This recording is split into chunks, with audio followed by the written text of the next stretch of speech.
A los 21 años, mis padres me cortaron los lazos familiares por casarme con un camionero. Alguien de su clase nunca será suficiente para nuestra familia, dijo mi padre. Él no se inmutó. Construimos una vida sin recibir ni una sola llamada de ellos. Ellos nunca supieron que el hombre al que llamaron un desperdicio de mi potencial se convertiría en la razón por la que nunca desperdicié un solo día de mi vida. Lo último que mi padre me dijo en esa casa, la casa con la fachada colonial de 6 habitaciones, el camino de entrada circular y el buzón de bronce grabado con nuestro apellido, fue que yo había elegido un futuro manchado de grasa en lugar de un legado que tardó 4 décadas en construirse. Lo dijo de la misma manera en que argumentaba sus casos judiciales. Calmado, medido, definitivo. Yo tenía 21 años, 8 semanas de embarazo y la absoluta certeza de que estaba tomando la decisión correcta. Esa certeza no hizo que doliera menos. Déjenme retroceder. Porque la historia no comienza con la pelea. Comienza de la manera en que lo hacen la mayoría de las cosas que importan, en silencio, sin fanfarrias, de una manera que casi pasa desapercibida. Crecí en Buckhead, el tipo de vecindario de Atlanta donde las casas tienen nombres en lugar de números, y las mujeres en el club de lectura de mi madre hablaban sobre el futuro de sus hijos de la misma manera en que otras personas hablaban de inversiones. Mi padre era un abogado de bienes raíces, no ostentoso, no televisado, pero respetado de la manera en que los hombres silenciosamente poderosos son respetados, el tipo de hombre ante el cual otros hombres de traje se paraban un poco más derechos cuando él entraba a una habitación. Mi madre había renunciado a una carrera en diseño de interiores cuando yo nací, algo que nunca dijo resentir, pero que yo sospechaba que sí resentía, al menos un poco. En las tardes de los martes, cuando la casa estaba limpia y en silencio, y ella no tenía a dónde ir, yo era su única hija, lo que significaba que yo era el plan entero. El plan era estudiar el pregrado en la Universidad de Emory, luego la escuela de Derecho o Medicina, y después un matrimonio con alguien cuyo apellido complementara el nuestro en la etapa de las tarjetas de Navidad. Conocía el plan de la misma manera que conocía la distribución de esa casa sin que nunca me lo hubieran dicho explícitamente, simplemente por existir dentro de ella el tiempo suficiente. Estaba en el programa previo a la Facultad de Derecho en la Universidad Estatal de Georgia cuando conocí a mi esposo. Él era amigo del novio de mi compañera de cuarto, apareció en una parrillada con una camiseta gris que tenía un pequeño rasgón cerca del cuello. Y pasó 45 minutos hablándome sobre la logística del transporte de carga de larga distancia con el tipo de entusiasmo que la mayoría de las personas reservan para las cosas que aman. Él era divertido. Él era específico. Él sabía cosas que yo no sabía. Me hacía preguntas y luego realmente escuchaba las respuestas. Su nombre era Marcus. Él tenía 24 años. Conducía rutas de carga regional para una empresa de distribución y había sido certificado como mecánico de motores diésel desde que tenía 19 años. Tenía callos en las manos, una licenciatura en filosofía que nunca había terminado y un perro llamado Fred que dormía a los pies de su cama. Yo sabía exactamente lo que dirían mis padres. Salí con él de todos modos. Durante 8 meses, mantuve los dos mundos separados. Marcus sabía sobre mi familia. Mi familia no sabía sobre Marcus. Me decía a mí misma que estaba protegiendo algo frágil, dándole espacio para volverse sólido antes de exponerlo al frío. Eso era en parte cierto. La otra parte era que yo ya sabía lo que venía y quería más tiempo antes de que llegara. ¿Cómo le dices a tus padres algo como esto? Como entras a una cena de domingo con la vajilla fina y las servilletas de tela y dices, he conocido a alguien que me hace sentir como una persona completa y se gana la vida conduciendo un camión. Lo hice en marzo. Mi madre dejó su tenedor con mucho cuidado. Mi padre preguntó sin mirar hacia arriba a qué se dedicaba su familia. Dije que su padre era un trabajador postal jubilado y su madre era administradora de la cafetería de una escuela en Macon. El silencio que siguió fue del tipo que tiene peso. Mi padre dijo, ¿entiendes lo que nos estás pidiendo que aceptemos? No fue una pregunta. Los siguientes 4 meses fueron una negociación en la que nunca acepté entrar. Mi madre llamaba cada pocos días con sugerencias. ¿Había considerado que Marcus podría ser feliz en un campo diferente, algo con más trayectoria? Mi padre mencionó una vez de manera muy casual que tenía un colega cuyo hijo estaba terminando su maestría en administración de empresas en la Universidad de Vanderbilt. Estas no eran conversaciones sutiles. Eran ofertas disfrazadas de observaciones. Marcus nunca me pidió que eligiera. Él conocía la forma de la situación. Dijo una vez, sentado en la puerta trasera de su camión afuera de su apartamento en Decatur, que no iba a ir a ninguna parte, pero que tampoco iba a ser el caso de prueba de nadie. Lo dijo sin amargura. Lo amé más por eso que por casi cualquier otra cosa. Cuando descubrí que estaba embarazada, me senté en mi auto en el estacionamiento de una farmacia por 22 minutos antes de encender el motor. No estaba devastada. No estaba en pánico. Estaba, de una manera que aún no podía explicar completamente, decidida. Se lo dije a Marcus primero. Me miró por un largo momento y luego dijo, de acuerdo, ¿qué hacemos?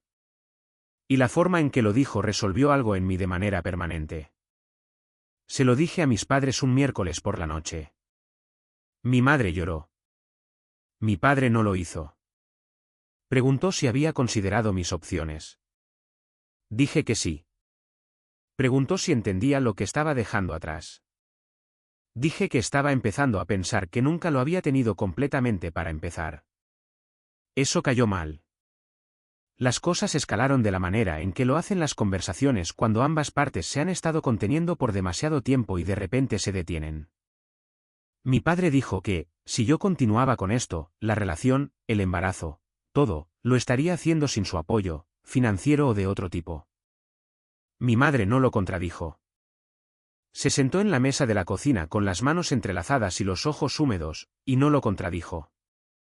Dije, entonces supongo que lo haré sin ustedes. Me mudé ese fin de semana. Marcus me ayudó a cargar las cajas.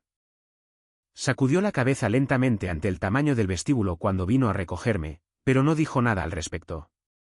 Condujimos hasta su apartamento en Decatur con mis cosas en la caja de su camión, Fred sentado entre nosotros en el asiento, y no miré hacia atrás a la casa ni una sola vez. Nos casamos 4 meses después. Una pequeña ceremonia en un parque a las afueras de la ciudad, sus padres, su hermana, 3 de mis mejores amigas y un juez que tenía un apretón de manos cálido y cobró 200 pesos. Mi mejor amiga, a quien conocía desde el 7º grado, estuvo a mi lado. Nadie de mi familia asistió. Mi madre envió una tarjeta sin remitente. Decía que esperaba que yo fuera feliz. Estaba firmada con su primer nombre, no como mamá. Nuestra hija nació en noviembre. La llamamos Sable. Tenía la paciencia de Marcus y, aparentemente, mi tendencia a hacer la pregunta que todos los demás están pensando pero que no dirán en voz alta. Ella fue la cosa más fácil que me había pasado en la vida. Los primeros 3 años fueron ajustados de una manera que es difícil de describir a las personas que nunca han tenido que calcular si la reparación de un auto y la compra del supermercado pueden ocurrir en la misma semana. Marcus estaba en la carretera 4 o 5 días seguidos. Terminé mi título en línea, tomando una clase por semestre cuando podía manejarlo, y trabajé en una empresa de administración de propiedades, contestando teléfonos y, finalmente, manejando contratos de arrendamiento. No era miserable. Quiero ser clara en eso. Estaba cansada con ese cansancio profundo que llega hasta los huesos por hacer mucho con no lo suficiente, pero no era miserable. Pensaba en mis padres a veces. Pensaba en las manos de mi madre sobre la mesa de la cocina. Pensaba en la voz de mi padre cuando dijo, sin nuestro apoyo. Pensaba en el buzón de bronce. Nunca se comunicaron. Ni cuando Sable nació. Ni en Navidad. Ni cuando Marcus fue promovido a una posición de supervisor de despacho regional y compramos nuestra primera casa, una casa estilo rancho de 3 habitaciones en Esmirna que necesitaba canaletas nuevas y una capa de pintura y que yo amaba irracionalmente. Ni una sola vez en 15 años. Dejé de esperar que lo hicieran. Eso no es lo mismo que no sentirlo. Es solo una relación diferente con el sentimiento, menos aguda, más ambiental, de la manera en que una vieja lesión se convierte en parte del clima. Sable creció sabiendo que tenía abuelos por el lado de Marcus en Macon que le enviaban tarjetas de cumpleaños con demasiado dinero adentro y llamaban los domingos por la tarde. Sabía que tenía abuelos por mi lado que no estaban en su vida. Me preguntó al respecto una vez cuando tenía 9 años con la franqueza que tienen los niños antes de aprender a suavizar las cosas. Le dije que algunas familias no permanecen juntas. Ella pensó en eso. Dijo que parecía ser la pérdida de ellos. Le dije que tenía razón. Pareció satisfecha con eso y volvió a lo que fuera que estaba haciendo. Marcus y yo construimos algo. Lo digo llanamente porque merece ser dicho llanamente. Él comenzó su propia pequeña agencia de corretaje de fletes cuando Sable tenía 7 años, operando desde nuestro garaje durante los primeros 2 años, y luego en una pequeña oficina en Marietta. Obtuve mi licencia de bienes raíces a los 30 años y comencé a vender propiedades residenciales. No éramos ricos. Éramos estables, estábamos creciendo y estábamos orgullosos del trabajo que nos costó llegar allí. ¿Hay algo más clarificador que construir una vida de la nada con alguien que está presente? Quiero que conserven esa pregunta porque es importante para lo que viene a continuación. Fue un martes de octubre cuando supe de ella. Habían pasado 15 años y 2 meses desde que había salido de esa casa en Buckhead. Sable tenía 16 años, estaba en su penúltimo año de secundaria investigando universidades. Marcus estaba en la oficina. Yo estaba sentada en la mesa de mi cocina con una taza de café y 3 correos electrónicos de clientes en los que estaba trabajando cuando mi teléfono sonó con un número que no reconocí. Algo me hizo contestar. Todavía no sé qué. Ella dijo mi nombre. Reconocí su voz de la forma en que reconoces una pieza musical que no has escuchado en años antes de poder identificarla. Tu cuerpo ya lo sabe. Mi madre dijo, no sabía si contestarías. Dije que casi no lo hago. Hubo una pausa. Ella dijo, tu padre falleció hace 6 semanas. Lo dijo de la forma en que dices algo cuando has practicado la oración tantas veces que se ha vuelto plana. Siento que no te enteraras antes. No sabía cómo hacerlo. No estaba segura de sí, se detuvo y empezó de nuevo. Dijo que necesitaba hablar conmigo. No sobre el pasado, dijo, sino sobre algo práctico, algo que me involucraba, lo quisiera o no. Le dije que dijera lo que tuviera que decir. Dijo que el patrimonio de mi padre estaba en proceso de sucesión, que había habido dificultades financieras en los últimos años, una inversión en bienes raíces comerciales que había salido mal. Costos legales por una disputa de sociedad y un gravamen fiscal que se había materializado de una manera que ella todavía no entendía completamente. Dijo que los abogados habían estado revisando todo, y habían encontrado algo que complicaba el proceso. Mi abuelo, el padre de mi padre, había muerto cuando yo tenía 14 años. Había dejado una parte de su patrimonio en un fideicomiso. La casa en Buckhead, en la que yo crecí, había sido titulada de una manera que me incluía como beneficiaria contingente. Mi padre nunca había revisado el título, ya fuera por descuido o por intención. Yo era parte de la cadena de propiedad. El patrimonio no podía ser resuelto completamente sin mi firma. Me quedé muy quieta con mi café enfriándose frente a mí. Ella dijo, no te estoy pidiendo que perdones nada. Te estoy pidiendo que vengas a hablar. Solo hablar. Puedes traer a quien quieras. No estoy buscando nada excepto explicar la situación. Le pregunté, ¿dónde estaba todo esto hace 15 años? No respondió de inmediato. Luego dijo, cometí errores. No espero que los disculpes. Dije que lo pensaría. Colgué. Me quedé sentada en esa mesa durante mucho tiempo. Se lo conté a Marcus esa noche. Escuchó todo sin interrumpir, lo cual es una de las cosas sobre él. Escucha todo antes de decir algo. Cuando terminé, dijo, ¿qué quieres hacer? Dije que no lo sabía todavía. Él dijo, cualquiera que sea tu decisión, estoy a tu lado. Pensé en Sable. Pensé en la tarjeta sin remitente. Pensé en la voz de mi padre diciendo sin nuestro apoyo y en cómo esas palabras habían vivido en mí durante 15 años, como una astilla, demasiado profunda para alcanzarla. Pensé en el hecho de que él ya no estaba, y de que yo nunca había vuelto a hablar con él, y que esa era una puerta que se había cerrado de una manera que nada podría volver a abrir. Pensé en cómo había sonado mi madre por teléfono. No autoritaria, no medida. Había sonado vieja. Había sonado como alguien parado en una habitación grande y vacía. Mi mejor amiga, cuando la llamé, me dijo, no le debes nada, pero eso no significa que esté mal ir. Son 2 cosas diferentes. Ella tenía razón, como de costumbre. Acordé reunirme con mi madre para tomar un café en un lugar neutral, un lugar cerca de mi oficina. Bajo mis términos.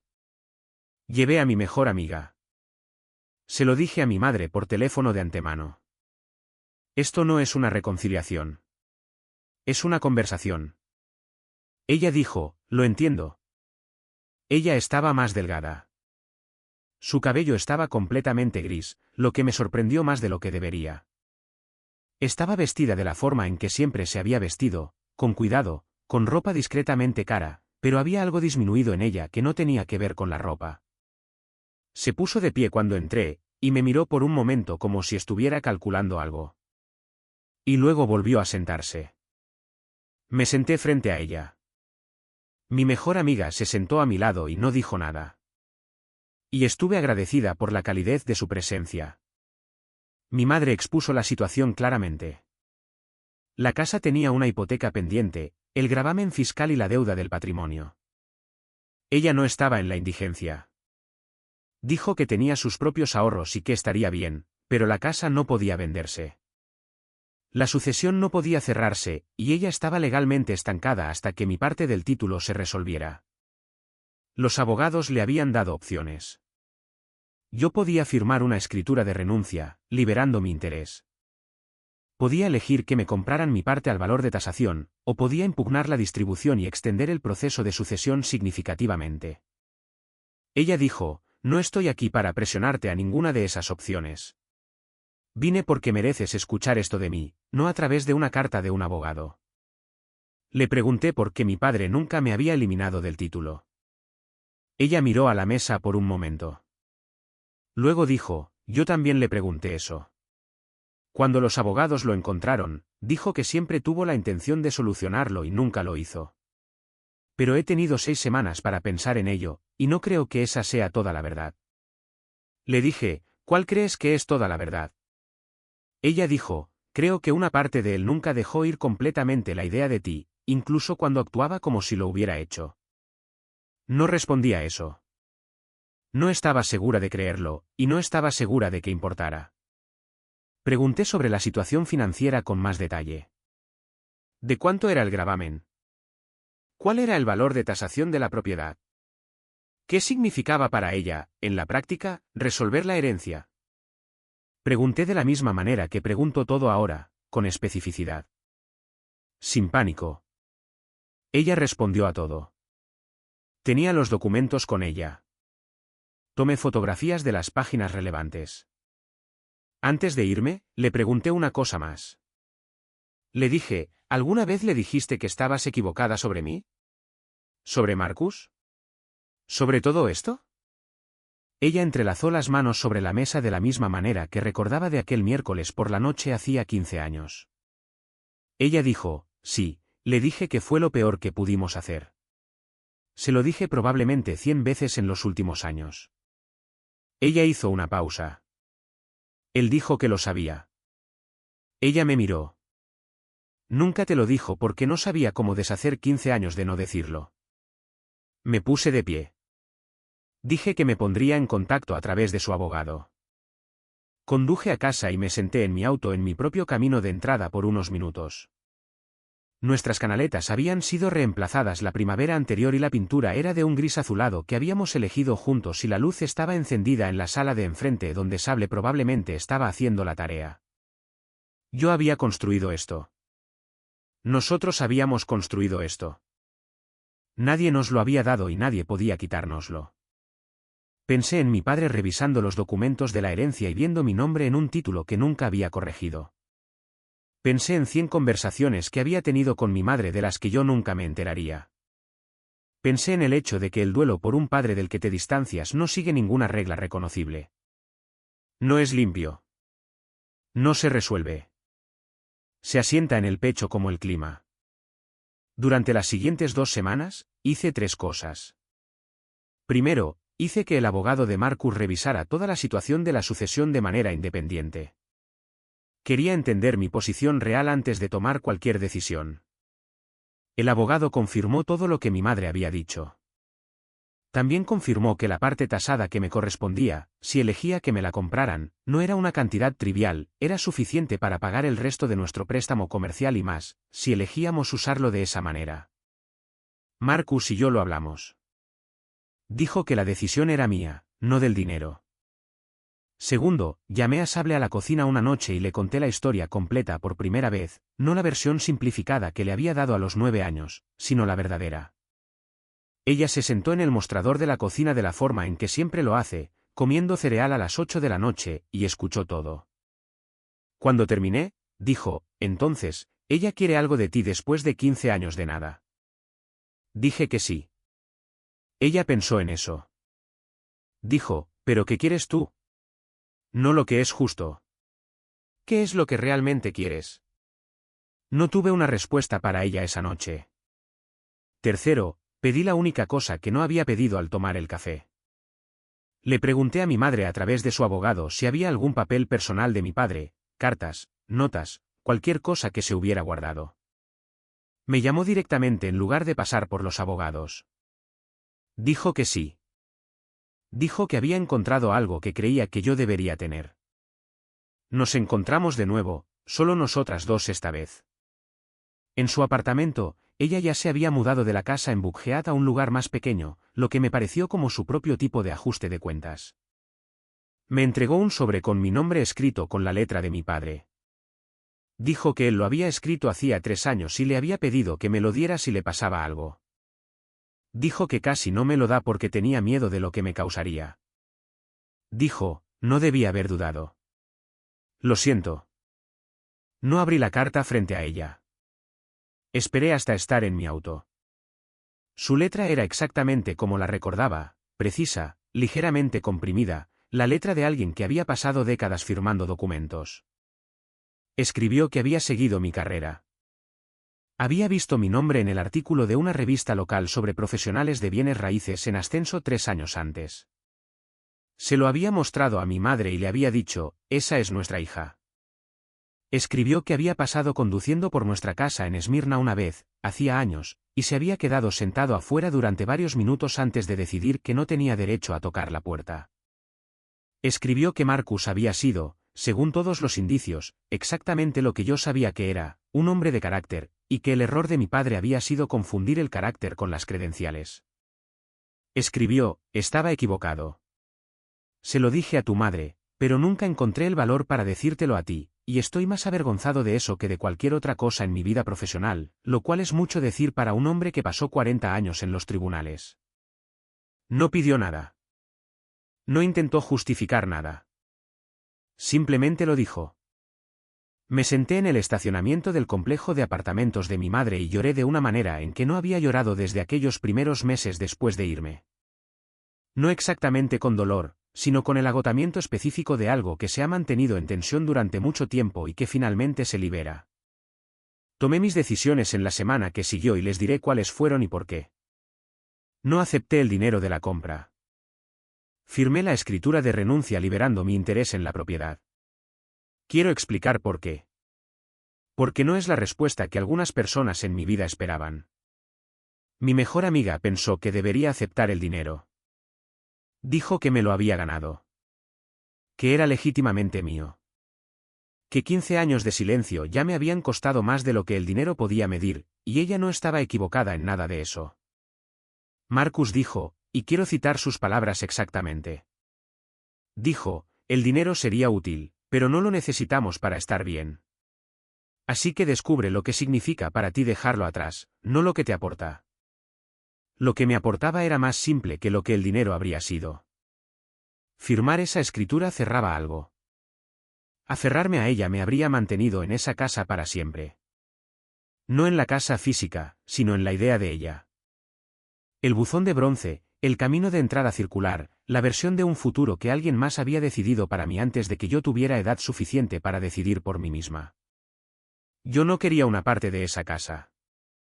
Nunca había querido lo que había dentro de ella. Yo había querido ser elegida. Mi padre me había escrito una carta que decía, 15 años demasiado tarde, que a su manera siempre me había visto claramente. Eso tenía que ser suficiente porque era todo lo que había. Puse una condición en la escritura que los abogados documentaron. La condición fue esta: que mi madre, antes de que se cerrara la sucesión, hiciera una contribución a nombre de mi padre a un fondo de becas para oficios en una universidad técnica en Atlanta, uno que apoyara a estudiantes que buscaban certificaciones en oficios especializados, electricistas, mecánicos, técnicos de motores diésel. Mi madre estuvo de acuerdo sin preguntar por qué. Le dije por qué de todos modos. Le dije, porque el hombre al que descartaste hace 30 años, el que tiene las manos demasiado ásperas para las cenas de gala, construyó un negocio, una familia y una vida en la que estoy orgullosa de estar en el centro. Le dije, y hay otros jóvenes que serán exactamente como él, y merecen saber que lo que están haciendo importa. Ella no dijo nada por un momento. Luego dijo, tienes razón. No sé qué somos mi madre y yo ahora. No somos cercanas. No estamos distanciadas. Ha conocido a Sable 2 veces, una vez para tomar un café, otra en un evento escolar al que pidió permiso para asistir, y al que Sable, a su manera particular, dijo que sí con la cuidadosa generosidad de alguien que está extendiendo un periodo de prueba y lo sabe.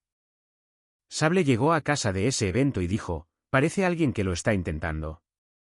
Dije, sí, creo que lo está haciendo. Sable dijo, eso no es lo mismo a que sea suficiente.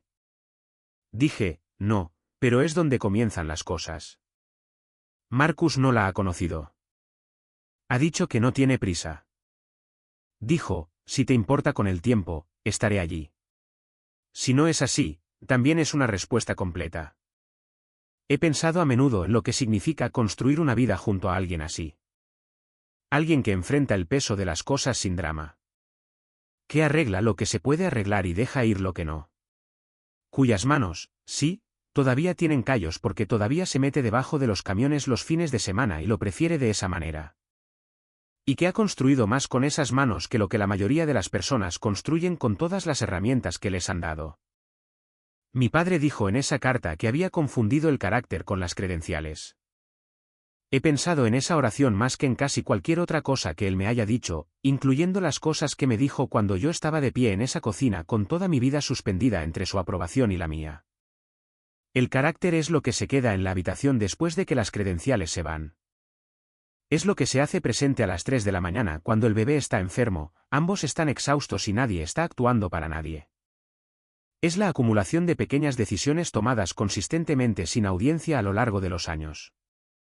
Sé de qué está hecho mi esposo. Lo supe en aquella parrillada con una camiseta gris rasgada, lo cual es quizás la única prueba que necesito de que algunas cosas pueden ser entendidas antes de que puedan ser explicadas. Sable se está postulando a universidades este otoño. Todavía no se ha decidido por una dirección, lo que encuentro completamente apropiado para alguien de 17 años y así se lo he dicho explícitamente. Está considerando ciencias ambientales o arquitectura y esta es la influencia de su padre, logística de transporte. Marcus y yo le hemos dicho lo mismo que hemos tratado de vivir frente a ella. Elige la cosa que realmente harás con tus manos y con todo tu ser, no la cosa que se ve mejor desde afuera. Ella escuchó eso de la forma en que escucha todo, reflexivamente, con un ligero escepticismo, lo que también encuentro completamente apropiado. Hay una carta en el cajón superior de mi mesa de noche. La letra es precisa y ligeramente comprimida. La he leído muchas veces. La conservo no porque la necesite para estar bien. He estado bien, sino porque es verdad, y vale la pena conservar la verdad, incluso cuando llega demasiado tarde para cambiar la forma de las cosas. La casa en Buckhead se vendió 6 meses después de que se cerró la sucesión. No sé quién la compró ni qué han hecho con ella. Pasé conduciendo frente a ella una vez, no a propósito. Estaba mostrando una propiedad cercana y vi que alguien había reemplazado el buzón de bronce. Lo noté. Seguí conduciendo. No me arrepiento de ni un solo paso que di para alejarme de ese camino de entrada. Quiero que recuerdes eso la próxima vez que alguien te diga a quién tienes permitido amar.